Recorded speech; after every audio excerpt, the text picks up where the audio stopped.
D'abord, les témoignages précédents ont mis la barre haute parce que j'ai trouvé qu'ils étaient poignants de sincérité et de vérité dans la façon d'exprimer leurs préoccupations.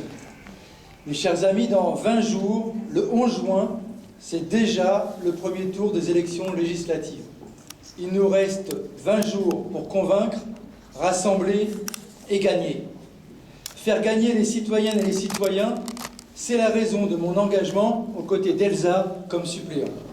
Faire gagner les femmes et les hommes de Colombes, Gennevilliers et Villeneuve en mettant tout le poids du maire de Gennevilliers pour aider au rassemblement de la gauche et des écologistes dans une circonscription où la droite pourrait avoir la prétention de profiter de la défaite du député socialiste. Notons au passage que ce pari n'est pas absurde. Cette droite a gagné sur Colombes la municipale et 2 conseillers départementaux à cause du rejet de la politique du gouvernement soutenu par le député socialiste. Cette fois-ci, ce danger pourrait venir de la candidate de droite soutenue par la maire Madame de Colombes, Madame Guetta, ou de la candidate soutenue par Macron. D'autant qu'avec 23 candidatures sur notre circonscription, le record de tous les Hauts-de-Seine, cela ajoute à la confusion et favorise les dispersions de voix. J'ai décidé de m'engager avec force dans cette campagne pour les législatives, car si quelqu'un avait un doute, moi je n'en avais pas, l'expérience est faite qu'il faut une députée qui défende les gens avant de défendre un gouvernement quel qu'il soit.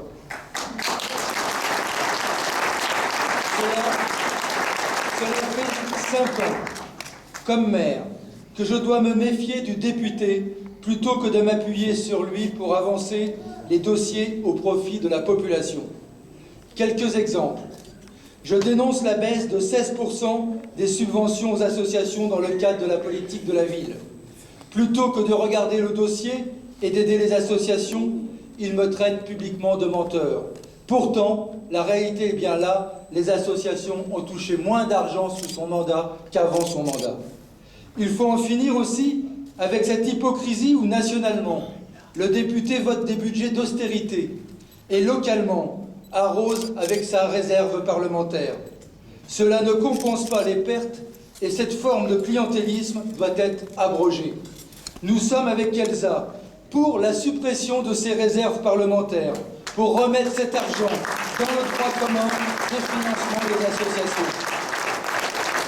Il nous faut une députée qui défende nos villes, les compétences des communes, et non qui fasse tout pour éloigner le pouvoir des citoyens. Il faut cesser la baisse des dotations de l'État aux communes, car cela entraîne des suppressions de services publics à Colombes, Gennevilliers ou Villeneuve-la-Garenne. Les citoyens de Colombes ont raison de critiquer la gestion de droite de Madame Guetta. Elle fait par exemple le choix de l'armement de la police municipale plutôt que d'investir dans l'éducation des enfants avec les temps d'activité périscolaire. Mais là encore, ne soyons pas hypocrites. Colombes, comme Villeneuve, comme Gennevilliers, comme toutes les villes de France, subissent les baisses de dotation de l'État. À Colombes, c'est moins 20 millions. Gennevilliers, moins 9 millions. Villeneuve, moins 3 millions. Ainsi, le député et le gouvernement ont piqué au moins 32 millions aux habitants de Colombes, Gennevilliers et Villeneuve. Avec ces élections, vous pouvez dire stop en votant pour nous, ou encore en votant pour le député ou la candidate Macron, qui continueront l'un ou l'autre cette politique de baisse des moyens aux communes. Au-delà des divergences politiques fortes, nos 3 villes ont besoin d'une députée qui défende les moyens pour nos communes.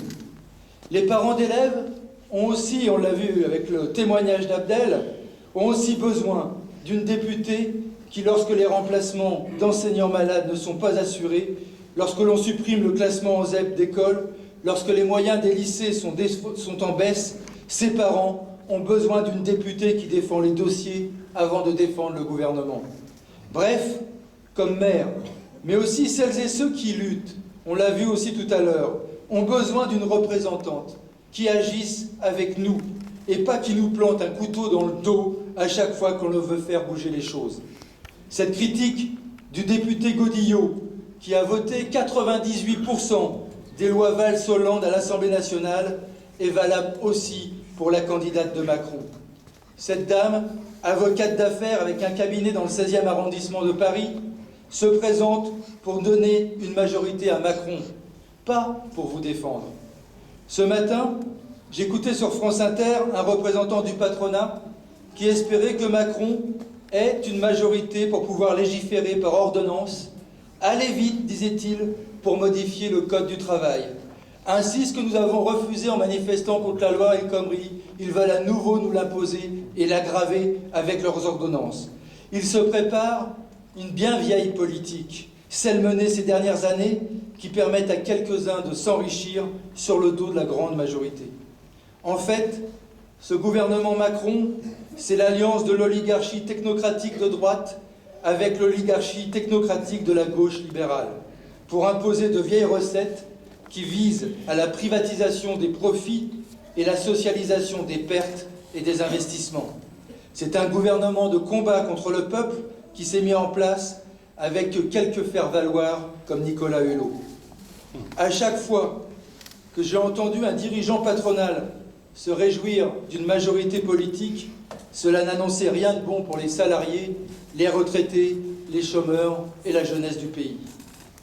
Ce matin, Le Parisien publiait aussi pour notre circonscription un article intitulé « Nasser Lagili, caillou dans la chaussure communiste de Gennevilliers, Colombes, Villeneuve ». C'est vrai que cette candidature soutenue par la France insoumise risque de disperser les voix de celles et ceux qui veulent donner le pouvoir au peuple et risque de profiter aux candidats du PS. D'ailleurs, dans ce même article du Parisien, je lis, je cite, « Le député sortant se réjouit de cette division ». Je le comprends. Depuis 5 ans, Nasser Lagili, qui est un opposant municipal de la majorité Front de Gauche de Gennevilliers, n'a jamais critiqué le député, a multiplié les photos avec lui sur sa page Facebook et en a d'ailleurs été très bien remercié, puisque son association, qui a seulement 1 an d'existence, a eu 10 000 € de la réserve parlementaire du député Bachelet, bien plus que le Secours populaire ou toute autre association reconnue d'utilité publique. C'est même la plus forte dotation du député cette année. C'est certainement un hasard. Cette candidature sème le trouble, surtout à Villeneuve et Colombes, où le candidat n'est pas connu. Certains parmi vous sont déçus, d'autres en colère, et tous ne comprennent pas la présence d'une candidature insoumise en concurrence avec la nôtre, alors que nous faisions partie des premiers élus à avoir soutenu et parrainé Jean-Luc Mélenchon, et que nous avons mené une formidable campagne pour lui. Nous avons d'ailleurs obtenu dans cette circonscription ses meilleurs résultats nationaux à Gennevilliers et d'excellents résultats à Villeneuve-la-Garenne et à Colombes. Sachez que Jean-Luc Mélenchon était d'accord pour nous soutenir dans le cadre, et seulement dans le cadre, d'un accord national. Cet accord national n'a pas eu lieu. Par un SMS, Jean-Luc Mélenchon nous a demandé de signer la charte des Insoumis et en échange, il nous soutiendrait. Nous n'avons pas accepté cela car nous voulons rester des élus libres, libres de tenir nos engagements, libres de faire ce qu'il nous semble juste pour le peuple et pour les gens. Et surtout, c'est une drôle de démarche politique que de vouloir nous soumettre dans une forme d'uniformité politique à gauche et dans le combat contre la politique de Macron.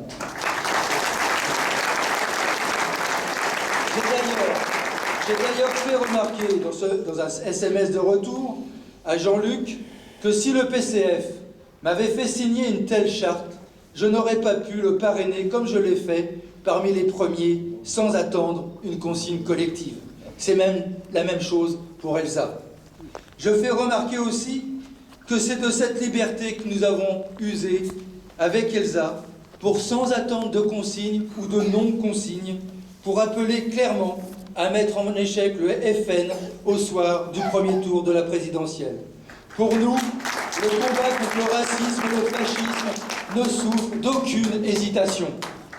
Bref, si aucun accord n'a pu se réaliser nationalement, à nous de le réaliser dans les urnes en nous rassemblant le 11 juin prochain. Petit caillou ou pas, je suis optimiste. Les témoignages de terrain sur Gennevilliers, Colombes ou Villeneuve montrent que le rassemblement s'opère avec nos candidatures. Des personnes d'horizons diverses ont envie de gagner ensemble ici.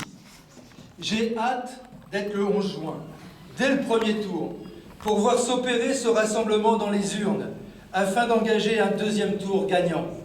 Nous avons besoin d'élire une jeune femme à l'Assemblée nationale, qui a vécu dans nos quartiers, ici à Colombes, aux 4 chemins, et maintenant au Grésillon, à Gennevilliers.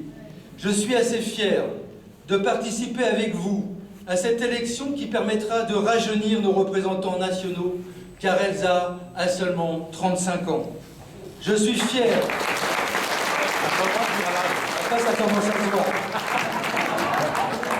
Je suis fier de participer avec vous à renouveler le personnel politique, comme disent les journalistes, car Elsa n'est élue que depuis 2014. Je suis fier que pour la première fois depuis 50 ans, nous féminisions le député pour avoir une députée combative, proche des gens, attentive aux difficultés de vie, une députée qui ose s'opposer à tout ce qui ne va pas, qui ose inventer pour changer ce monde, qui ose agir et se remettre en cause avec les citoyennes et les citoyens. Oui, je suis fier que nous puissions élire par notre engagement dans les 20 prochains jours, fier que nous puissions élire Elsa Faucillon dans notre circonscription. Car avec Elsa, ce n'est pas une députée de plus que nous aurons, mais une députée qui sera sur le terrain à Colombes, à Gennevilliers, à Villeneuve-la-Garenne. Une députée qui agira aux côtés des associations, des syndicats, des parents d'élèves. Une députée qui travaillera à l'Assemblée nationale pour s'opposer à Macron, aux lois rétrogrades, mais aussi pour que l'on gagne sur des contenus progressistes. Elsa ne survole pas les dossiers, elle les travaille, c'est une élue sérieuse et appliquée. C'est une députée de combat qui participera à relancer la dynamique que l'on a connue au premier tour des présidentielles avec Mélenchon, pour relancer l'espoir d'une alternative à gauche, l'espoir d'un peuple qui redresse la tête pour se faire respecter. Alors le 11 juin, votez et faites voter Elsa Faucillon, c'est la bataille qui fera gagner, c'est le bulletin qui fera gagner les gens.